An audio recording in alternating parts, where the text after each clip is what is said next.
The digital world is constantly evolving, bringing both opportunities and challenges. As technology advances, so do the threats against it, becoming more sophisticated and harder to detect. Cybersecurity is no longer a matter of simply building higher walls or stronger barriers. The traditional castle and moat approach to security is no longer effective in today's interconnected world. This outdated approach assumes that everything inside the network is trustworthy, which is no longer the case. It focuses on protecting the perimeter with firewalls and VPNs, but these measures are insufficient. However, today's threats are more sophisticated and persistent, constantly evolving to bypass defenses. Attackers are finding new ways to bypass perimeter defenses, exploiting every possible weakness. They are exploiting vulnerabilities in software and human behavior, making breaches inevitable. The rise of cloud computing, mobile devices, and the Internet of Things has blurred the network perimeter, complicating security. The old perimeter is gone, leaving networks more exposed than ever before. There is no longer a clear line between inside and outside the network, making traditional defenses obsolete. This makes traditional security measures less effective and more vulnerable to attacks.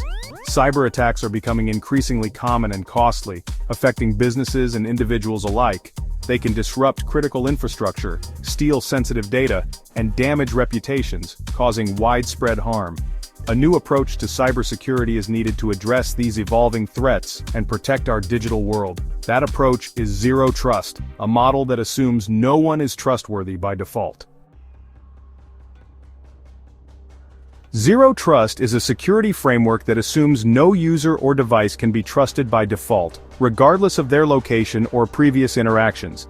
It's a fundamental shift in how we think about cybersecurity, moving away from the traditional perimeter-based security models. Instead of assuming trust, Zero Trust verifies every access attempt, ensuring that each request is authenticated and authorized. This is true regardless of the user's location or device, whether they're in the office or working remotely. Think of Zero Trust like a bouncer at a club, ensuring only authorized individuals gain entry. The bouncer doesn't care if you've been there before or if you're friends with the owner. They check your ID every time. To make sure you're on the list, ensuring security and compliance. Similarly, Zero Trust requires every user and device to prove their identity before accessing any resources, no exceptions.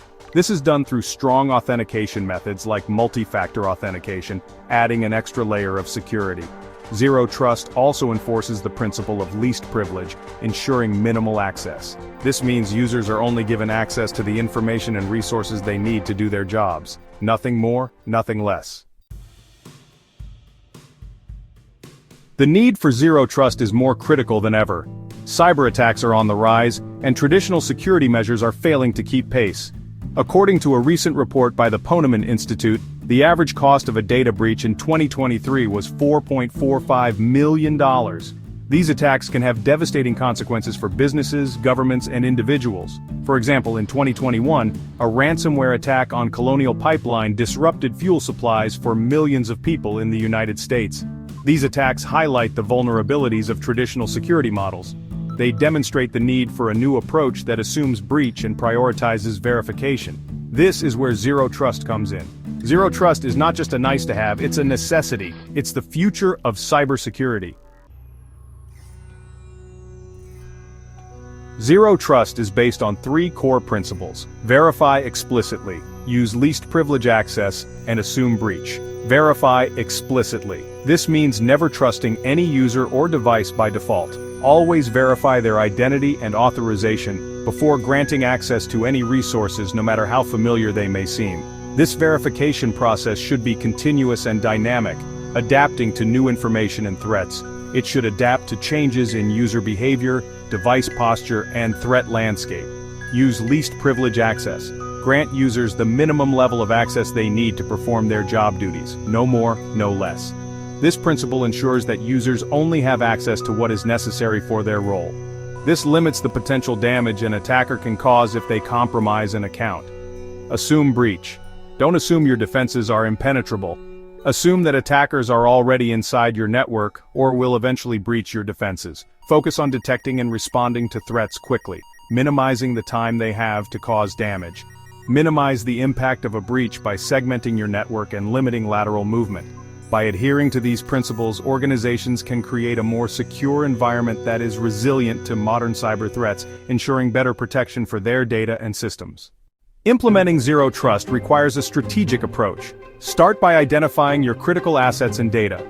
Map out the flow of information and understand who needs access to what. Next, implement strong authentication methods like multi-factor authentication.